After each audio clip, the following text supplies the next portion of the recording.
Your garden can be as big or as little as you want. Maybe it's a kitchen garden like this, or maybe you've just got a single raised bed.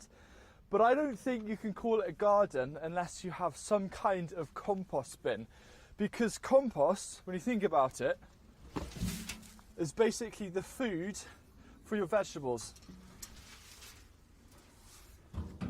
And it's this which makes your vegetables grow large and productive. Making your own compost may seem like a complicated subject, so this video is actually going to show how simple it is as a process. And what you've got to remember is you're turning waste from your garden or from your kitchen into such a valuable product. Today I'm in the new garden area and my goal is to create a new compost bin, and one of the considerations you have to make before you start any kind of compost bin setup is the actual location of the bin. So what I'd recommend is the traditional way of having a compost bin is somewhere tucked away in a corner of the garden. Now, if you are going to do it in a corner, the most important thing is to make sure that it's the shadiest corner of the garden, because usually this is the trickiest place to grow a wide variety of fruit or vegetables. So the first thing is to make sure it's the shadiest spot. The second thing is to make sure it's fairly close proximity to where you're going to get the composting materials, which I will cover later on in this video. And the third thing is actually the height.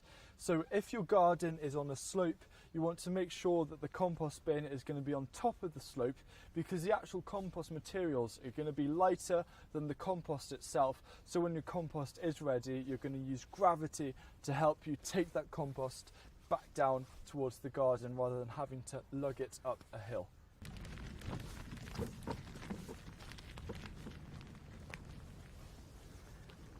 The next consideration is to think about what kind of compost bin you want to make. And luckily, there are loads of different designs out there. Now, what I'm going to be making today is a flat pack. And one of the key benefits of a flat pack is that you can take it down and take it to any part of the garden whenever. So I actually took this out of one of our other gardens today, ready to bring it up here. But there are plenty of other compost bins you can do. You can do plastic ones, but I don't feel that they look as good. You just have this weird, ugly looking plastic tower in your garden. I prefer more of a rustic look of wood. One of the things that I actually show in my new book, Veg in One Bed, which I'm celebrating the launch of this week, is how to make a compost bin out of some pallets. So that's a really inexpensive way.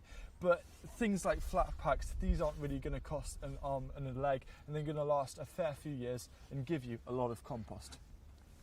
So it's as simple as finding it and sliding it down. Like that.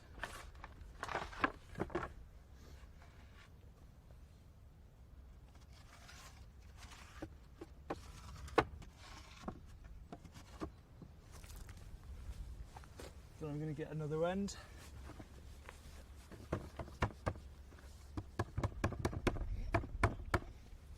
Straighten these out.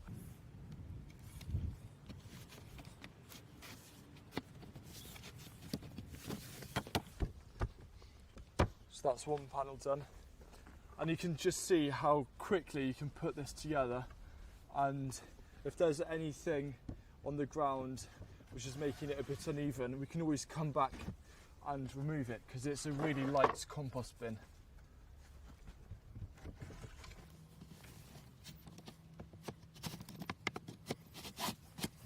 And hopefully you can see just how quickly you can get a compost bin put together.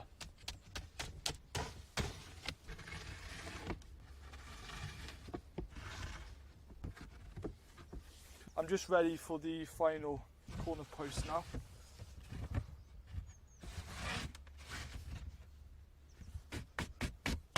And I've just got the last side to do here.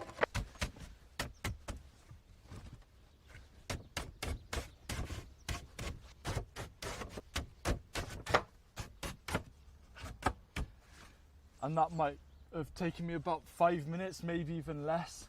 But really quickly you can see how easy it is to make a compost bin, and I can just have a look here and look at maybe adjusting it slightly, pushing down on the ends.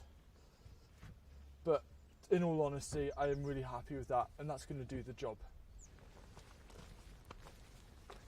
the next thing which you need to know is actually knowing what to compost.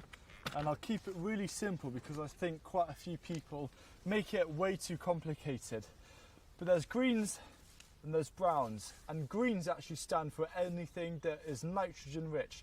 For things like cow manure are actually a green even though they're brown, but I think everything that is living is kind of a nitrogen, so it's going to be a green material. But everything that's more dead is brown, and brown is full of carbon. So things like these autumnal leaves or shredded paper, newspaper, cardboard, sawdust, all of these are brown materials. And green materials are things like these lawn clippings or even spent brewery grains, coffee grounds or cow or horse manure. And I've actually got a comprehensive list for you down below in the video description, so you can just make a list of ones which you can easily source.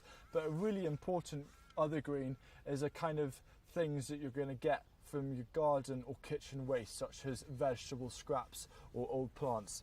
So the next thing is about a composting recipe, and there seem to be dozens of ones out there, but we just want to keep things simple, and this is going to work. So for every bucket of green material, you want 2 buckets of brown. So it's a very simple 2-to-1 ratio. And then all I'm going to do to start this off is make a layer kind of green at the bottom, but just keep that 2-to-1 ratio, and it's going to make all the difference. So that's bucket number 1. So far it's a 1-to-1 ratio in volume, so I'm just going to add another bucket in. And then all you need to do after this is think of your compost bin as a lasagna, and you want to keep on piling on the greens and browns. So I think a really good starting point is 2 to 3 buckets of green, and then put 5 to 6 buckets of brown, and keep on building it up like a lasagna. And it's as simple as that. That is basically all you need for composting. This method here is known as slow composting, and what this does is it's going to take maybe 9 to 12 months for the compost to be ready for use. But if you want to speed it up, you can use more of a hot composting method, where you actually turn the pile. So you can turn it maybe once or twice a month, and this is just going to aerate it and really speed up the composting. But in all honesty, we never really turn our compost piles, but if you are desperate or if you need to try and get a quicker turnaround, then coming in with a fork every once or twice a month is going to make a big difference. Now, even though composting is that simple and it's very rare to run into any problems, there are 2 quite common problems which could happen. The first one is that the compost process is just way too slow, and you have no idea why it's so slow, and it's maybe taking over 12 months. What you need to do is that there isn't enough nitrogen, so just by mixing in a couple of buckets of maybe coffee grounds or manure into it should speed it up. Now, if you've actually added too much nitrogen, such as loads and loads of grass clippings, it can smell quite a lot, and your neighbours might not be happy. So a way of masking the smell is to just get something that is really high in carbon, for example these shredded paper, and just mask over the top, and that's going to eliminate any smells that you have. Now, the final thing is, let's just imagine that this compost bin is finished. What I always like to do is to kind of add a blanket or a hat or a cap over the top. So I use cardboard. And the reason why I do this is because in Wales the weather can be quite wet, and if you have a compost pile which is just sodden with water, it's actually not going to be very effective. So what I like to do is just put something over the top which will repel a lot of the water, and is just overall going to help the composting process. Here I'm just referencing the pallet compost bin which I mentioned earlier on this video. It's literally 4 pallets, and you can either screw them together or tie them together. but that's all you need to really just get started creating your own compost. I just want to leave you with 3 really quick ideas on how you can get more composting materials from your local community. So the first thing is to look at your friends, family and neighbours who live really close to you.